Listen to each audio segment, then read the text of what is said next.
شب برات 5 لوگوں کی بخشش نہیں ہوگی۔ یہ چاہے جتنی عبادتیں کر لیں، جتنی نمازیں پڑھ لیں، پوری رات پیشانی مٹی میں رگڑتے رہیں، پھر بھی ان کا رونا قبول نہیں ہوگا۔ کیوں؟ اس لیے کہ یہ لوگ 5 گناہ بڑے شوق سے کرتے ہیں اور ان گناہوں سے توبہ بھی نہیں کرتے۔ یہ بات سن کر بھی اگر دل نہ کانپے تو سمجھ لو دل پر پردہ پڑ چکا ہے۔ شب برات اللہ کے حضور رونا تب قبول ہوتا ہے جب انسان اپنے گناہوں کو گناہ مان لے۔ شب برات اللہ کے حضور گرنا تب قبول ہوتا ہے جب انسان اپنی خطاؤں کو خطائیں مان لے، اپنے گناہوں کو گناہ مان لے۔ مگر جو شخص گناہ کو عادت بنا لے، اسے چھوڑنے کا خیال تک نہ کرے، گناہ کو چھوڑنے کا خیال تک نہ کرے، وہ چاہے جتنا رو لے، جتنا گڑ گڑا لے، اس کا رونا صرف آواز رہ جاتا ہے، اس کا رونا فریاد نہیں بنتا۔ کیونکہ اللہ کو وہ آنسو بہت پسند ہیں جن کے پیچھے توبہ ہو۔ اللہ کو وہ سجدے بہت محبوب ہیں جس کے بعد گناہوں سے نفرت ہونے لگے۔ اللہ کو وہ سجدے بہت زیادہ محبوب ہیں۔ میرے بھائیوں، اصل خوف یہ نہیں کہ اس رات 5 لوگوں کی بخشش نہیں ہوگی، اصل خوف یہ ہے کہ کہیں ہم انہی 5 لوگوں میں شامل تو نہیں، ہم انہی 5 لوگوں میں کہیں شامل تو نہیں جو روتے بہت ہیں مگر ان کا رونا قبول نہیں ہوتا، مانگتے بہت ہیں مگر ان کا مانگنا ٹھکرا دیا جاتا ہے۔ میرے محترم بھائیوں، شب برات کی فضیلت اس قدر گہری ہے کہ اگر انسان ایک لمحے بھی اس پر غور کر لے تو دل خود بخود جھک جاتا ہے، کیونکہ یہ وہ رات ہے جس میں اللہ تعالیٰ اپنے بندوں کی طرف خاص رحمت کے ساتھ متوجہ ہوتا ہے۔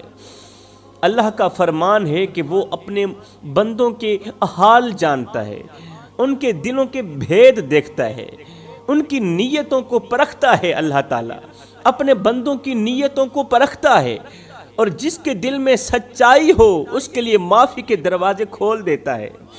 اس رات اللہ تعالیٰ اپنی رحمت کو عام فرما دیتا ہے، آسمان سے زمین تک مغفرت کا اعلان ہوتا ہے اور بے شمار گنہگار صرف ایک سچی ندامت پر معاف کر دیے جاتے ہیں، بے شمار گنہگار ایک آنسو پر معاف کر دیے جاتے ہیں۔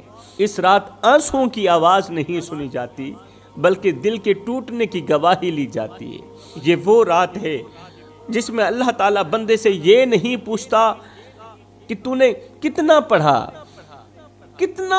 کتنی عبادت کی، بلکہ یہ پوچھتا ہے کہ تو کتنا بدلا، تیرے اندر انقلاب کتنا آیا، پچھلے گناہوں سے توبہ کی یا نہیں کی، آئندہ گناہ کرے گا یا نہیں کرے گا۔ شب برات اصل میں عبادت کی رات نہیں، یہ حساب کی رات ہے۔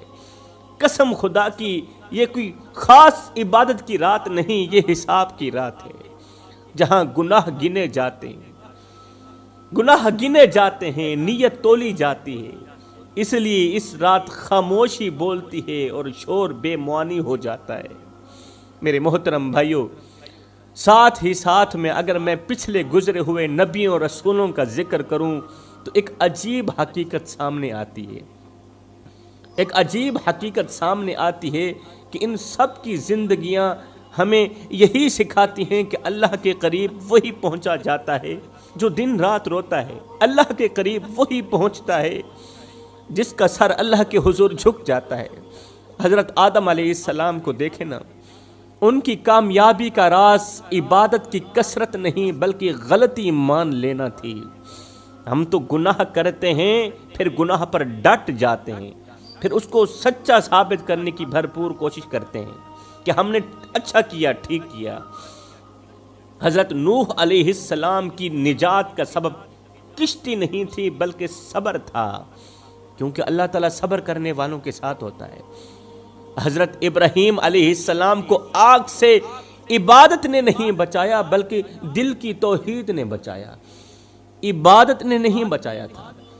وہ صرف اللہ کو مانتے تھے، اللہ پر یقین رکھتے تھے، اس یقین نے حضرت سیدنا ابراہیم علیہ السلام کو آگ سے بچا لیا۔ حضرت یوسف علیہ السلام کو تخت عبادت سے نہیں ملا بلکہ اپنے کردار سے ملا۔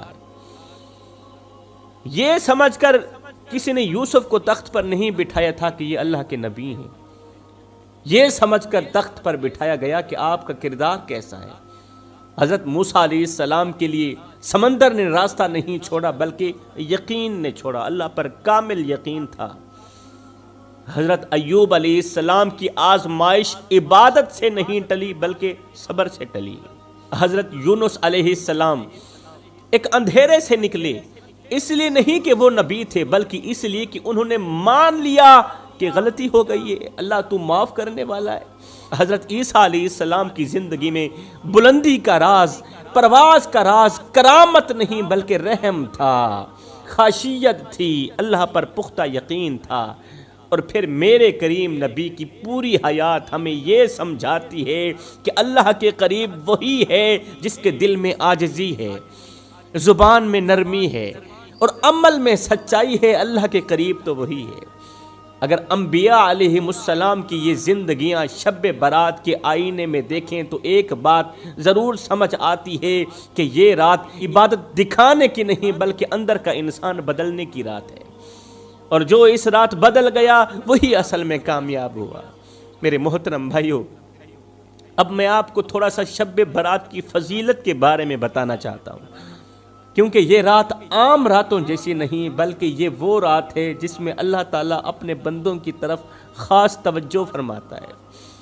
یہ وہ رات ہے جس میں گناہوں کے بوجھ تلے دبے ہوئے لوگ بھی اگر سچے دل سے پلٹ آئیں تو پاک ہو جاتے ہیں، پاک ہو جاتے ہیں، اور برسوں کی خطائیں ایک لمحے میں معاف ہو جاتی ہیں۔ میرے کریم نبی نے اس رات کی عظمت بیان کرتے ہوئے امت کو متوجہ کیا کہ یہ رات صرف جاگنے کی نہیں بلکہ یہ رات اللہ کی طرف لوٹ آنے کی رات ہے، توبہ کرنے کی رات ہے۔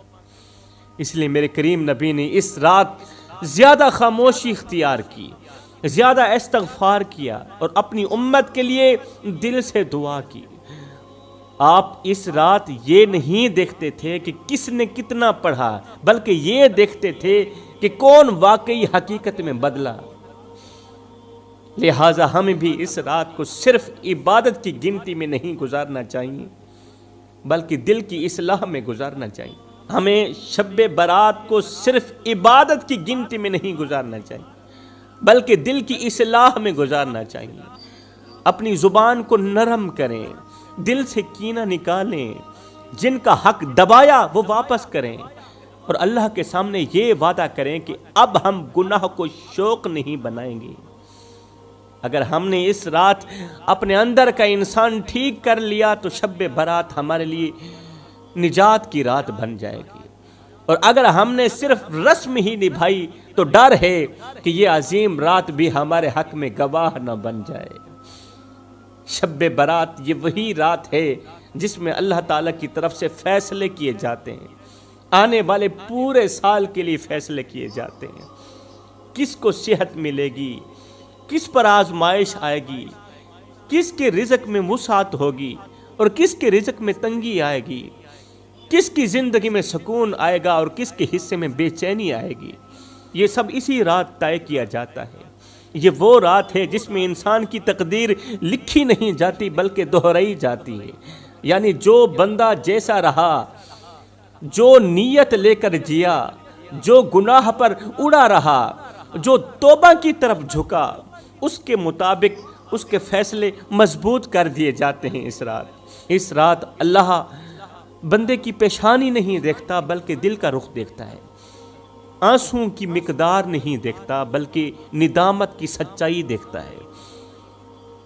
جو اس رات اللہ کے سامنے جھک کر یہ مان لے کہ میں غلط ہوں، میں بدلنا چاہتا ہوں، اس کے لیے فیصلے آسان ہو جاتے ہیں، اور جو ضد پر اڑا رہے اس کے لیے یہی رات حجت بن جاتی ہے۔ اس لیے شب برات کو تقدیر بدلنے کی رات کہا جاتا ہے، مگر صرف اس کے لیے جو خود کو بدلنے پر آمادہ ہو، توبہ کرنے پر آمادہ ہو، ورنہ یہ رات بھی گزر جاتی ہے اور انسان وہیں کا وہیں رہ جاتا ہے۔ یہ رات بھی دوسری راتوں کی طرح گزر جاتی ہے مگر انسان وہیں کا وہیں رہ جاتا ہے۔ یہ وہ بابرکت رات ہے جس میں اللہ تعالیٰ خود پہلے آسمان پر تشریف لا کر آواز دیتا ہے کوئی بخشش طلب کرنے والا، میں اسے بخش دوں۔ ہے کوئی معافی مانگنے والا کہ میں اسے معاف کر دوں؟ غفلت کی نیند میں سو جانے والوں، دنیا کے کاموں میں کھو جانے والوں، اپنے رب کو بھول جانے والوں، سن لو، کان کھول کر سن لو، تم اپنے رب کو بھول گئے ہو مگر تمہارا رب تمہیں نہیں بھولا۔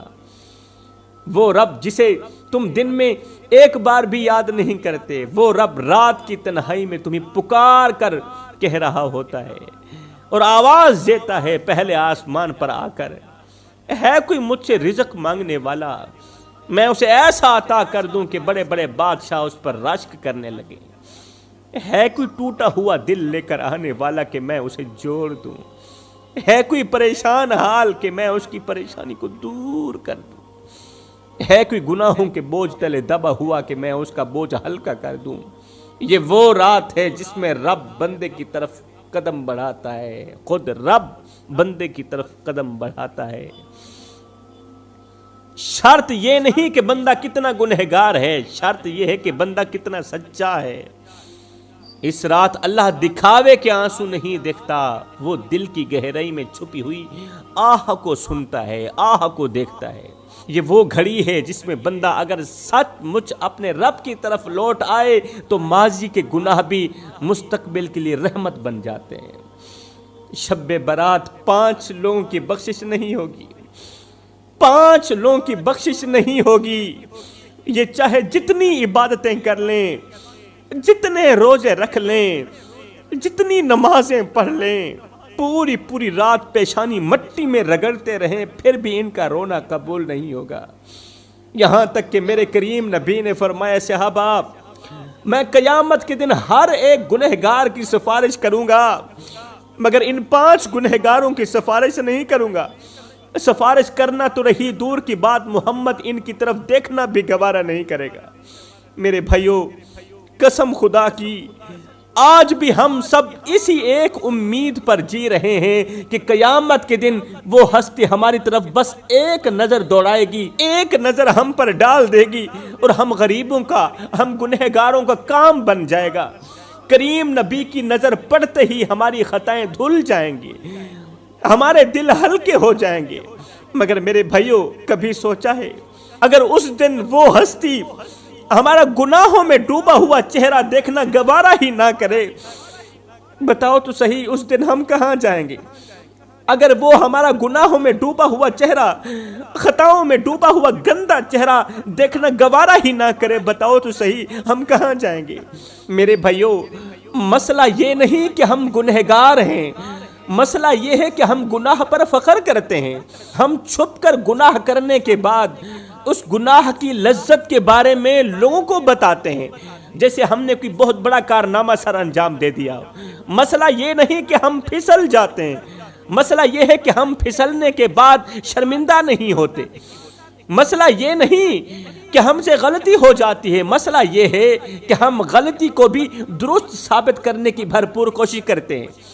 ہم گناہ بھی کرتے ہیں اور پھر اس کے لیے دلیلیں بھی گھڑتے ہیں۔ ہم ضمیر کی خلش کو ہنسی میں اڑا دیتے ہیں۔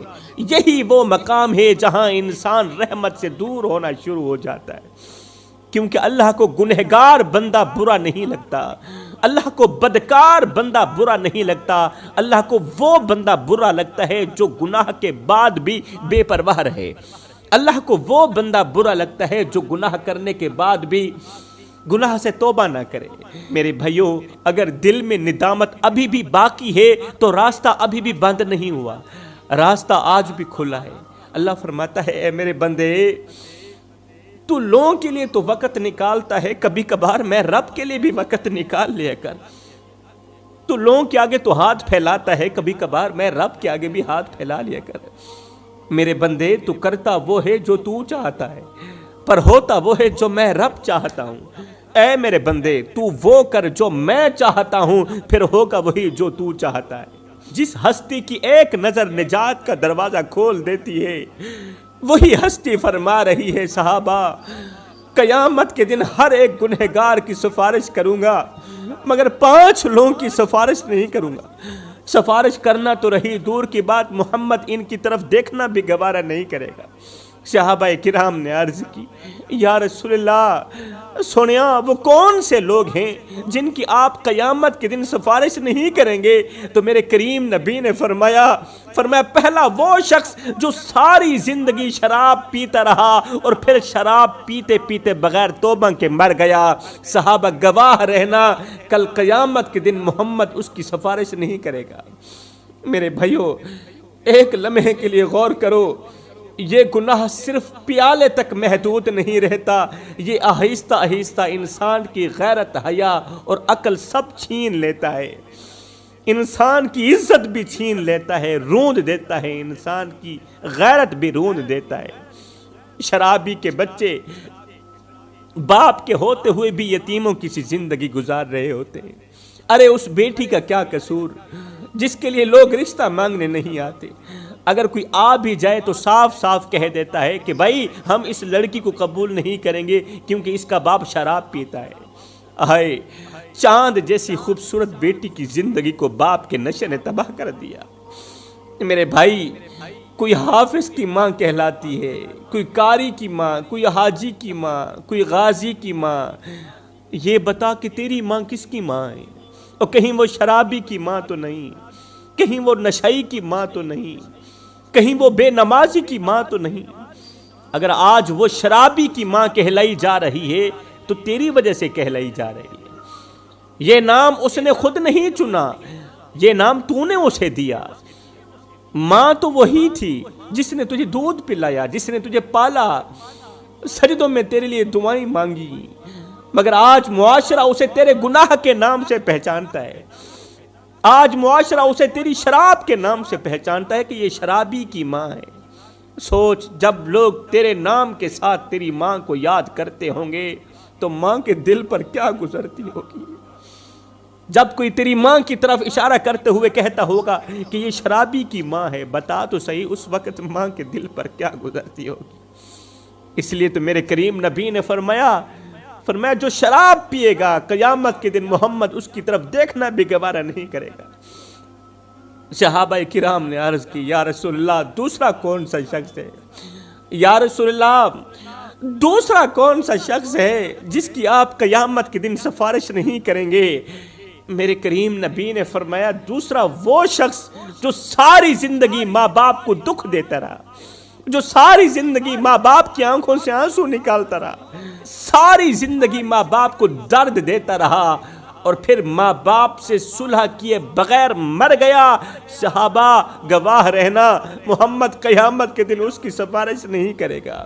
وہ ماں جس نے تجھے پہلی بار چلتے دیکھا تو اللہ کا شکر ادا کیا، خوش ہو گئی تھی، اللہ کا شکر ادا کیا تھا، آج وہ ماں تیرے لہجے سے ڈرتی ہے، تیرے سامنے ڈر ڈر کے بات کرتی ہے۔ میرے بھائیوں حقیقت تو یہ ہے کہ جب اولاد دنیا کی دولت سے مالا مال ہو جائے، جب اولاد دنیا کی دولت سے مالا مال ہو جائے تو ماں باپ ڈر ڈر کے بات کرتے ہیں کہ کہیں اولاد ناراض نہ ہو جائے، اور جب اولاد دین کی دولت سے مالا مال ہو جائے تو پھر اولاد ڈر ڈر کے بات کرتی ہے کہ کہیں ماں باپ ہم سے ناراض نہ ہو جائیں۔ وہ ماں جس نے تمہیں اپنی گود میں رکھ کر تمہیں ہر خوف سے بچایا، آج وہ ماں تیرے لہجے کے خوف میں جی رہی ہے۔ پھر ایک دن ایسا آتا ہے جب ماں کا بستر خالی ہو جاتا ہے، باپ کی آواز ہمیشہ کے لیے خاموش ہو جاتی ہے۔ جب ماں باپ چلے جاتے ہیں تب اولاد کو یاد آتا ہے کہ ایک بار گلے لگانا باقی رہ گیا تھا، ایک بار معافی مانگنا رہ گیا تھا، ایک بار امی آپ ٹھیک ہے نا، ابو آپ ٹھیک ہے نا، آپ کو کسی چیز کی ضرورت تو نہیں ہے، بس یہ پوچھنا باقی رہ گیا تھا۔ مگر اس دن نہ ماں سنتی ہے نہ باپ سنتا ہے، اس دن صرف قبر کی مٹی ہوتی ہے اور اولاد کے ہاتھوں میں صرف پچھتاوا ہوتا ہے۔ صحابہ کرام نے عرض کی یا رسول اللہ سونیا تیسرا کون سا شخص ہے جس کی آپ سفارش نہیں کریں گے؟ سفارش کرنا تو رہی دور کی بات، قیامت کے دن آپ اس کی طرف دیکھنا بھی گوارا نہیں کریں گے۔ میرے رسول کریم نے فرمایا صحابہ تیسرا وہ جو اپنی 3 انچ کی پیشانی اللہ کے سوا کسی غیر کے آگے جھکاتا رہا، اللہ کے سوا یہ 3 انچ کی پیشانی کسی غیر کے آگے جھکاتا رہا اور جھکاتے جھکاتے بغیر توبہ کے مر گیا۔ صحابہ یاد رکھنا، قیامت کے دن محمد اس کی سفارش نہیں کرے گا۔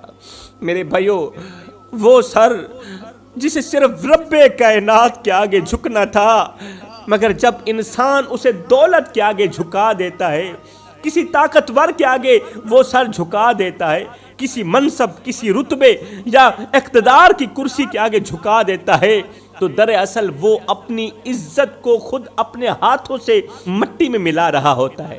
اس لیے میرے بھائیو، یہ بات دل میں بٹھا لو، یہ بات دل میں بٹھا لو، پیشانی اگر بچانی ہے تو صرف اللہ کے آگے جھکاؤ۔ قیمتی سر، قیمتی عزت اگر بچانی ہے تو یہ پیشانی صرف اللہ کے آگے جھکاؤ، کیونکہ جو سر اللہ کے سوا کسی اور کے آگے جھک گیا، وہ سر قیامت کے دن اللہ کے حضور اٹھنے کے قابل نہیں رہے گا۔ صحابہ کرام نے عرض کی، یا رسول اللہ، چوتھا کون سا شخص ہے؟ چوتھا کون سا شخص ہے جس کی آپ قیامت کے دن سفارش نہیں کریں گے؟ میرے رسول کریم نے فرمایا، صحابہ، چوتھا شخص ہے رشتے ناتے توڑنے والا، لوگوں کے دلوں میں نفرت کے بیج بونے والا، میاں بیوی کے درمیان جھگڑے کروانے والا۔